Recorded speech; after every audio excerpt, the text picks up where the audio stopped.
You think holding a plank for 5 minutes makes you a fitness legend? Think again.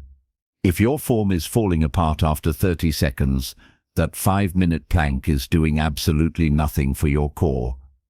Zero gains, just wasted time and potential injury. Hey everyone, welcome back to the channel. Today we're talking about one of the most misunderstood exercises in fitness, the plank. This single move can transform your entire body. It strengthens your core, which powers literally every other exercise you do. Your squats get stronger, your deadlifts improve, even your pull-ups benefit from a solid plank foundation. But here's the problem. Almost everyone is doing planks wrong. And when you mess up a plank, you're not just wasting your time, you're actually setting yourself up for back pain, shoulder problems, and zero results. So today I'm breaking down the 10 worst plank mistakes that are killing your progress, and more importantly, I'm showing you exactly how to fix them. By the end of this video, your planks will actually work, and your core will finally start getting the strength it deserves. Let's dive into mistake number 1. The first massive mistake is obsessing over how long you can hold a plank. I see this all the time. People bragging about holding a plank for 3 minutes, 4 minutes, even longer. But if I actually watch their form, it's a complete disaster. Their hips are sagging, their shoulders are collapsing, and their core isn't even engaged. Here's the truth.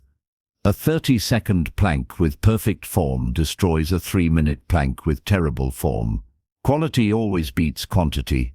When your form breaks down, you're no longer training your core effectively.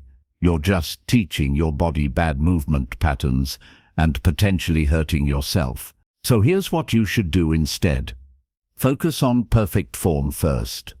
Master that before you even think about the clock.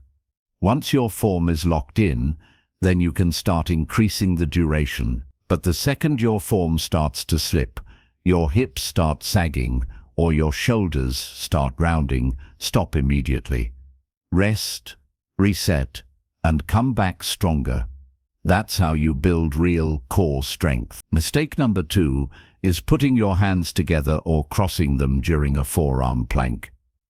I get it, it feels more comfortable, right? But comfort is the enemy of progress here. When you cross your hands or interlock your fingers, your shoulders automatically round forward. This completely kills the tension in your core and turns your plank into basically a rest position. The fix is simple. Keep your forearms parallel to each other, flat on the ground. Your palms should be pressing into the floor, creating stability. This position forces your shoulders to stay engaged and maximizes core activation. It might feel harder at first, and that's exactly the point. Harder means it's actually working. Mistake number 3, lifting your head and looking forward. This seems harmless, but it's actually wrecking your entire plank. When you tilt your head up to look at the mirror or the wall in front of you, you're breaking the neutral alignment of your spine. This puts unnecessary stress on your neck and prevents your core from engaging properly. Over time, this can lead to serious neck strain and chronic pain. The solution? Keep your head in a neutral position. Your gaze should be directed straight down at the floor, not forward. Think of your body as one straight line from the top of your head all the way down to your heels. When your head is in line with your spine, everything else falls into place, and your core can actually do its job. Mistake number 4 is having a lazy, unengaged core. This is probably the biggest mistake of all. So many people get into a plank position and then just hang there. Their core muscles are completely relaxed, just waiting for the timer to run out. But if your abs aren't actively working, what's the point?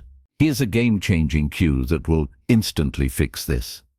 While you're in your plank, imagine you're trying to drag your elbows toward your toes. Obviously, they won't actually move, but that mental cue creates massive tension through your entire core. You'll feel your abs light up immediately. This is what an active plank should feel like. You're not just holding a position, You're actively creating tension and working your muscles. Mistake number 5, letting your hips drop toward the floor. This is what I call the sagging plank, and it's everywhere. When your hips sag and your lower back arches, your abs completely check out. They're not working at all. Instead, all that stress gets dumped onto your lower back, which is a recipe for pain and injury. Why does this happen? Usually because your core is too weak to maintain the position, or you're trying to hold the plank for too long. Either way, the fix is the same. First, straighten and lock your legs. Then squeeze your quads hard. Next, activate your glutes and tuck your pelvis slightly. This combination will naturally lift your hips into the correct position and force your core to engage. If you still can't maintain it, shorten your plank time or drop to your knees until you build more strength. Mistake number 6 is the exact opposite problem, sticking your butt way up in the air. Some people overcorrect the sagging hips by lifting their hips too high, creating what looks like a downward dog yoga pose. But this isn't yoga, it's a plank. When your hips are too high, your core isn't under tension. Your shoulders end up doing all the work, which defeats the entire purpose of the exercise. The goal is to create one perfectly straight line from your head, through your shoulders, hips and down to your heels. Imagine a broomstick lying along your back. It should touch your head, your upper back, and your butt, all at the same time. That's the alignment you're looking for. Engage your core, keep everything tight, and maintain that straight line. Mistake number 7, holding your breath or taking tiny, shallow breaths. I see this constantly. People get into a plank and immediately stop breathing properly, like they're trying to win some kind of underwater breath, holding competition. But this isn't freediving, it's core training. When you hold your breath or take weak chest breaths, your core can't function properly. Proper breathing is actually essential for core stability. Here's what you should do. Breathe deeply into your belly, not your chest. Inhale fully, then exhale slowly while maintaining full body tension. This type of breathing, called diaphragmatic breathing, actually enhances core engagement. Your abs will fire harder, and you'll be able to hold the plank longer with better form. Oxygen is free, so use it. Mistake number 8, letting your shoulder blades collapse together. Your shoulders play a huge role in a proper plank, but most people just let them relax. When your shoulder blades pinch together, you lose stability and tension throughout your entire upper body. Instead, you want to protract your shoulder blades, which means pushing them apart. Here's how to do it. While you're in your plank, imagine you're trying to push the floor away from you. This will cause your upper back to round very slightly. Not a full hunch, just a subtle rounding that comes from actively pushing through your shoulders. This creates incredible stability and keeps your entire body locked in tight. Mistake number 9 is shrugging your shoulders up toward your ears. This is another compensation pattern that makes the plank feel easier, but way less effective. When your shoulders creep up, your trapezius muscles take over, and your core gets a free pass. The fix is connected to what we just talked about. Actively push the floor away while simultaneously driving your shoulders down and away from your ears. Create space between your shoulders and your head. This keeps the work where it belongs, in your core and your shoulders, not in your neck and traps. And finally, mistake number 10, bending your knees. If your legs are bent during a plank, you're doing plank light, the easy version, the kids' meal version, and sure, it's easier, but that's exactly why it doesn't work. A plank is supposed to be a full body exercise. When you bend your knees, you're cutting the tension in half. Your legs should be completely straight and locked. Squeeze your quads hard. Keep your feet relatively close together.